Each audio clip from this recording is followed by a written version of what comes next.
কিরে মহিমা? ভাই তুমি আমাদের বাসায় তুমি আসছো? আমার হ্যাঁ। বিশ্বাস হইতেছে না। এখানে অবিশ্বাসের কি আছে? ভাঙা বাড়িতে বিয়ে দিছি, ভাঙা বাড়িতেই তো আসতে হবে। রাজপ্রাসাদে কি আর আসতে পারবো? ভাই এমনি কথা কইতেছো কি লিগা? কেমনে কথা কইতাছি মানে? এত কথা বলতেছস কেন? হ্যাঁ, আর যাই হোক, আসছি একটা কাজে। আমার বিয়ে ঠিক হইছে, বিয়ে করতেছি। বাপ মা বলছে দাওয়াত দিতে, তাই আসছি। আর তুই আমার একমাত্র ছোট বোন, দাওয়াত না দিয়ে অত পারি না। সামাজিকতা আছে, আশেপাশের পরিবেশের মানুষ কি বলবো?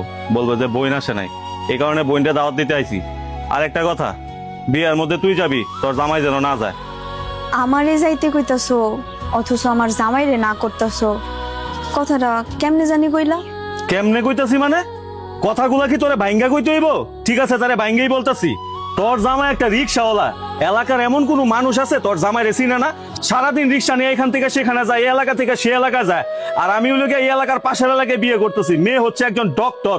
আর আমার বিয়েতে সব পশ লোকজন আসবে, বড় লোক আসবে এখানে। তোর জামাই যে রিক্সা চালায়, পাশের এলাকার মানুষ চিনে না? ওই জায়গায় যদি যায়, যদি জানে আমার বোনের জামাই একজন রিক্সা চালক, তাহলে আমার অবস্থাটা কি হবে একবার ভাবতেছস? আমার শ্বশুর বাড়ির লোকজন আমার কি ভাববে? আরে রিক্সাওয়ালারে বিয়ে করে তুই তো আমার পরিবারের মানিজ্যটা নষ্ট করছস। আমি চাই না শেষমেশ আমি যেখানে বিয়ে করতেছি সেই জায়গায় আমার সম্মানটা নষ্ট হোক। সো তুই একাই যাবি, তোর জামাই যেন না যায়। আমার জামাই রিক্সা চালায়, এই এলাকা থেকে ওই এলাকায় যায়। এলাকার সব মানুষ আমার জামাইরে রিক্সাওয়ালা হিসেবেই চিনে, কিন্তু আমার জামাইরে চুর হিসেবে চিনে না, ডাহাইত হিসেবে চিনে না। আমার জামাই আমারে দিন আইনা দিন খাওয়ায়, কষ্ট করে আমারে চালায়। এলাকার সব মানুষ জানে আমার জামাই কেমন, ভালো না খারাপ। তুমি আমার এতগুলা কথা বলছো, আমি মুখ বন্ধ করে সবকিছু সহ্য করছি, শুধুমাত্র তুমি আমার ভাই দেখা।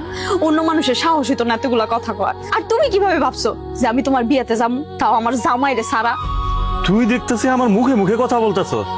ওরে বাবা, আমি তো ভাবতেও পারি নাই আমার বোন তো বড় হয়ে গেছে, খুব সুন্দর গুছায় কথা বলতেছে এখন। হ্যাঁ, যাই হোক, তুই যদি আমার থেকে তোর জামাইরে বড় মনে করস, তাহলে তুই এখানেই থাক। আর আমার বিয়েতে তোর যাওয়ার দরকার নাই। এই পৃথিবীতে আমি আমার জামাইয়ের উপরে কাউরে আপন মনে করি না। যাই হোক ভাই, আমার শ্বশুর বাড়ির একটা সম্মান আছে, যেহেতু আইসো আমগো বাড়িতে, নাস্তা টাস্তা কইরা পরে যাই।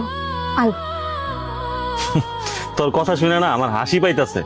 রিক্সাওয়ালার বাড়ির নাকি আবার সম্মান আছে, তার উপর আমার নাস্তা খাইতে রাখতেছস। নাস্তার মধ্যে কি খাওয়াবি? এক কাপ চা, শুকনা রুটি, টোস্ট বিস্কুট।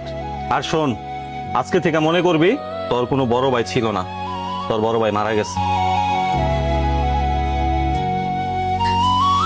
ভাবি, তুমি আমার বাপের বাড়ি আমার ভাইয়ের এত ভালোবাসো, আমি তোমার সাথে সবসময় খারাপ ব্যবহার করি, তুমি আমার মাফ করে দাও।